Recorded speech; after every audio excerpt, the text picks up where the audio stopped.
여러분 안녕하십니까? 이어서 원주권 뉴스입니다. 내년부터 도내 평준화 지역 일반 고등학교 신입생 배정에 선지원 후 추천 방식이 도입됩니다.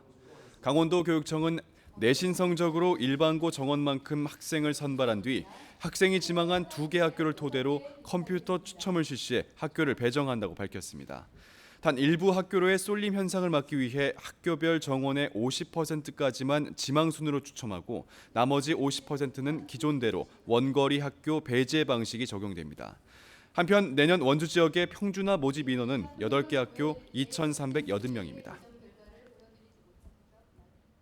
검찰의 수사지휘권과 영장 청구권을 중심으로 한 검경 수사권 조정 논의가 최근엔 이슈의 중심에서 사라진 모양새입니다. 이런 가운데 도내 경찰서장들이 시민들을 대상으로 수사권 조정의 필요성을 직접 설득하고 나섰습니다. 보도에 이병선 기자입니다. 횡성경찰서장이 오늘 횡성군청 공무원 150명을 대상으로 수사구조 개혁과 관련된 강연을 진행했습니다.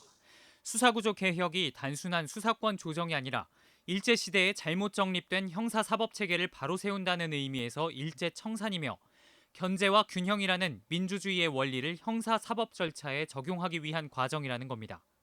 지난달에도 영월 서장이 검경 수사권 조정과 관련된 자신의 입장을 신문에 기고하는 등 도내 경찰서장들이 시민들에게 수사권 조정의 필요성을 홍보하고 나섰습니다.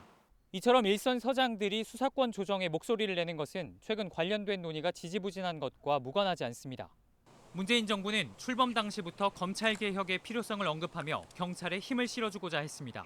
이를 위해 검경 수사권 조정과 고위공직자 범죄수사처 설립에 관한 법이 지난 4월 국회에서의 진통을 거쳐 신속처리 안건으로 지정됐지만 법안을 논의해야 할 사법개혁특별위원회는 단 한 차례도 열리지 못하고 지난달 말 활동을 종료했습니다.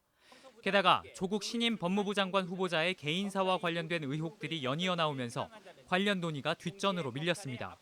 결국 다음 국회로까지 논의가 넘어갈 가능성이 높아지자 지방경찰청이 수사구조개혁 관련 팀을 만들고 각 서의 수장까지 나서는 것으로 보입니다. 지난해 6월 검경 수사권 조정안이 합의된 바 있는데요. 그것에 대한 사전 정지 작업으로 이루어지는 것이 아닌가 생각됩니다.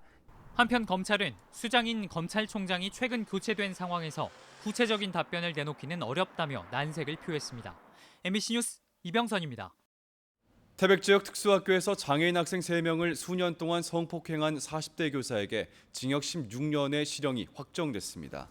대법원 1부는 성폭력 범죄 처벌 등에 관한 법률 위반 등의 혐의로 기소된 박모 씨에게 징역 16년을 선고한 원심을 확정했습니다.